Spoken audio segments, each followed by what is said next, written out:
یہ بزرگوں سے جو چیز مجموعہ طور پر ملتے ہیں نا کہ حضور اور ابو بکر صدیق کے درمیان ایک ہونے اکٹھے ہونے کے لیے 99 چاہتے ہیں ایویڈنس.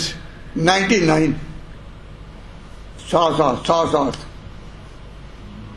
اور بہت لوگوں کو بہت کم معلوم ہے کہ ابو بکر صدیق کو اللہ تعالیٰ نے یہ مقام دیا کہ نبی پاک صلی اللہ علیہ وسلم ایک بار 2 3 4 5 حضرت مولانا سید نور حسن بخاری رحمۃ اللہ علیہ ملتان کے ایک بہت بڑے عالم گزرے دیوبند کے فاضل تھے. انہوں نے اس پر کہ وہ 99 وجوہ جو ہیں وہ گن کر سنائی ہیں. دیکھ کر اور پڑھ کر دل چاہتا کہ داد دیں. اب میں بیان کروں تو آپ یہ کہیں گے بات لمبی ہو گئی ہے اور وہ عبداللہ بن زبیر سے ہٹی گئی ہے. کیا کہوں کیا نہ کہوں.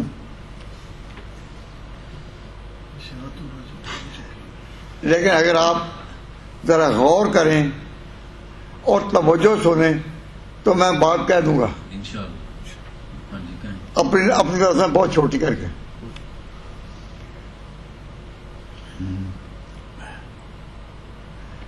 ایک دفعہ نبی پاک صلی اللہ علیہ وسلم کے کھانے میں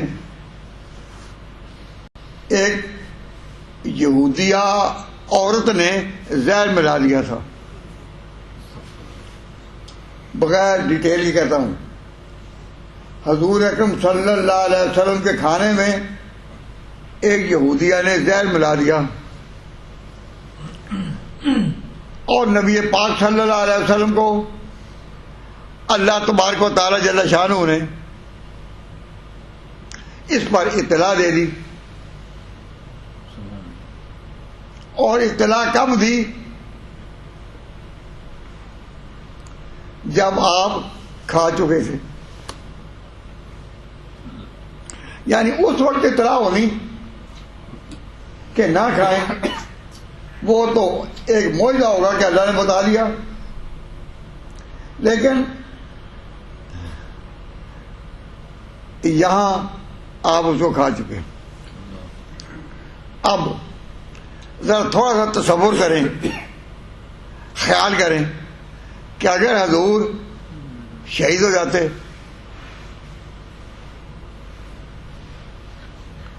بھائی سوچو, اگر حضور شہید ہو جاتے تو پھر دنیا کیا کہتی؟ دنیا کیا کہتی؟ دنیا یہی کہتی نا کہ آخر کافر غالب آ گئے نا.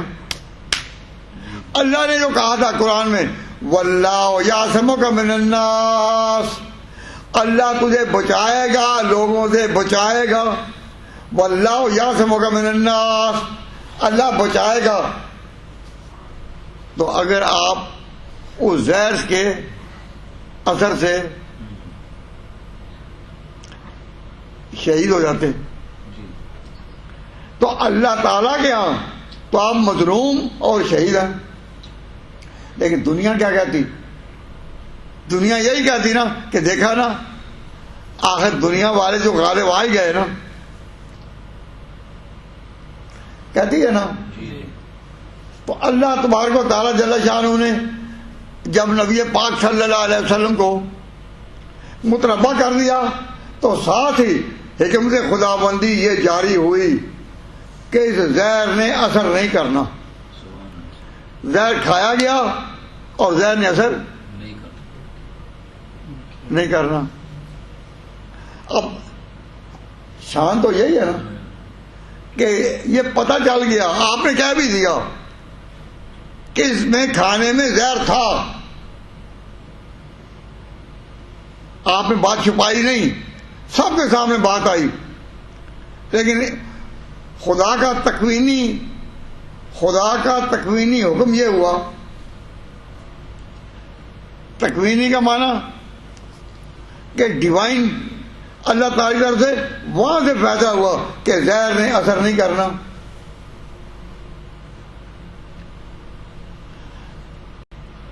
یہ روایت اپنے کا.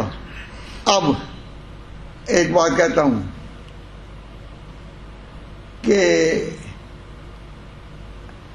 نبی پاک صلی اللہ علیہ وسلم کی ایک تمنا تھی کہ اللہ کے رستے میں شہادت نصیب ہو. تو شہادت تو تبھی ہوتی ہے نا کہ کوئی کافر غالب آ جائے، اس کے بغیر نہیں نا. تو جب حضور کی یہ تمنا تھی اے اللہ مجھے اپنی رستے میں شہادت دے،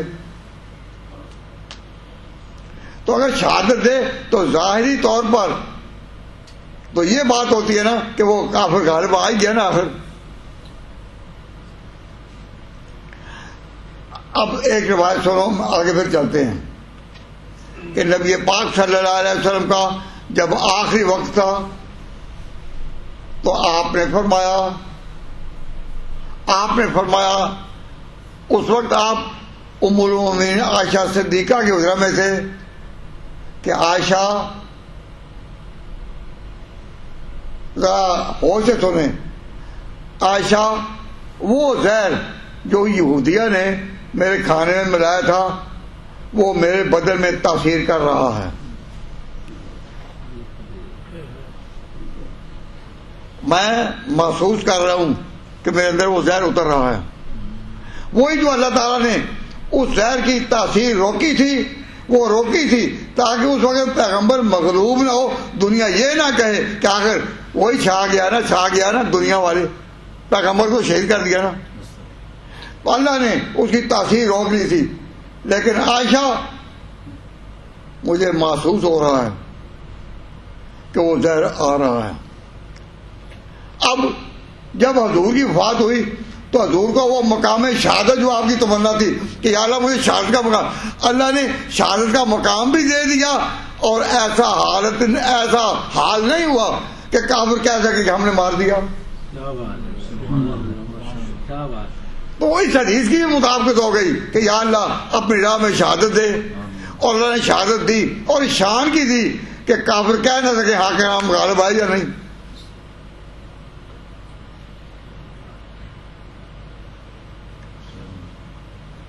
مفتی صاحب یہ بات جو میں کہہ رہا ہوں یہ ٹھیک ہے نا کہ دونوں باتیں اس میں ہو گئی کہ شہادت بھی ہو گئی اور غلبہ کفار نہ ہو سکا.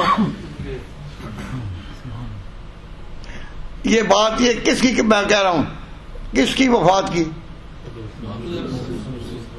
حضور کی. یہ بات حضور کی وفات کے سلسلے میں کہہ رہا ہوں. آؤ اب حضرت ابوبکر صدیق رضی اللہ عنہ کو دیکھو. حضرت ابوبکر صدیق رضی اللہ تعالیٰ عنہ کا جب آخری وقت آیا، جب ان کی روح مبارک کب سے اسی سے پرواز کرنے والی تھی، جب آخری وقت آیا تو ابوبکر صدیق نے کہا کہ وہ سانپ جو غار میں جسے مجھے کاٹا تھا نا، جب آپ ہجرت کر رہے تھے اور غار ثور میں چھپے تھے چپ کے کہ کافروں کو پتہ نہ چلے، اس وقت اس غار میں یا حضور تھے یا ابو بکر تھے. حضرت ابوبکر صدیق رضی اللہ تعالیٰ عنہ نے اپنی چادر پھاڑ کر اس کے پیسز کر کے ایک سوراخ کو بند کیا. کیوں؟ غاروں میں تو سوراخ بھی ہوتے ہیں نا، کوئی جانور نہ آئے، تو تقریباً سارے سوراخ بند کر دیے لیکن ایک سوراخ رہ گیا. تو ابوبکر صدیق رضی اللہ تعالیٰ عنہ نے اپنے پاؤں کو ادھر کر کے پاؤں کی ایڑی جو تھی اس سوراخ کے آگے کر دی اور حضور کو اپنے آغوش حفاظت میں لے لیا. اندر سے سانپ نے حضرت ابوبکر صدیق کی ایڑی کو کاٹا. ان کو تکلیف تو ہوئی لیکن آپ نے تکلیف کی آواز نہیں نکالی، آنسو گرے صدمے میں لیکن آواز نہیں نکالی کہ حضور کو پتہ نہ چل جائے، حضور ڈسٹرب نہ ہو جائیں. لیکن چونکہ حضور کے ساتھ تھے، حضور صلی اللہ علیہ وسلم کی برکت سے، اب جس طرح اللہ نے پیغمبر کی حفاظت کی تھی نا زہر سے اس وقت جب یہودیہ نے کھانا کھلایا تھا، اللہ تعالیٰ نے اب حفاظت کی ابو بکر صدیق کی کہ وہ زہر زہر سے ڈس گیا لیکن اثر ان پر نہیں ہو سکا. تو جب ابو بکر صدیق کا آخری وقت تھا تو آپ نے فرمایا کہ وہ سانپ جس نے مجھے غار میں کاٹا تھا اس کے زہر کو میں محسوس کر رہا ہوں، اب آ رہا ہے، اس نے اثر کرنا ہوگا. تو ابو بکر صدیق رضی اللہ تعالیٰ عنہ بھی پھر اس کا اثر جو آیا تو اس سے شہید ہوئے. لیکن اس شہادت میں بھی کوئی کہہ نہیں سکتا کہ ابو بکر کو ہم نے بھانپ لیا، تلاش کر لیا، نہیں کہہ سکتا. تو اب عجیب بات ہے کہ پیغمبر کی بھی وفات آئی تو وہ زہر کی منزل جو گزری تھی جو یہودیہ نے دیا تھا وہ آہستہ آہستہ کر کے آیا، لیکن پیغمبر کے وہ اثر نہیں کر سکا. ابو بکر کو بھی اس زہر نے اس نمایاں نہیں کیا، نہ لوگوں کو پتہ چلا، تلاش کرنے والوں کو پتہ نہیں چلا. لیکن جب وقت آیا تو ابو بکر صدیق نے بھی کہا کہ وہ زہر پھر سے آ رہا. اس طرح دو ساتھی کبھی ملے کہ ابو بکر صدیق کو اور حضور کو اللہ تعالیٰ نے ایک جیسے حالات سے گزارا. They are 99 events. میں ایک ایک بات کو کس طرح، جب آپ ایک قوم بننے اور اپنی قومی زندگی کو استوار کرنے کے لیے ایک فکر ایک سوچ ہو تو پھر پتہ چل جاتا ہے.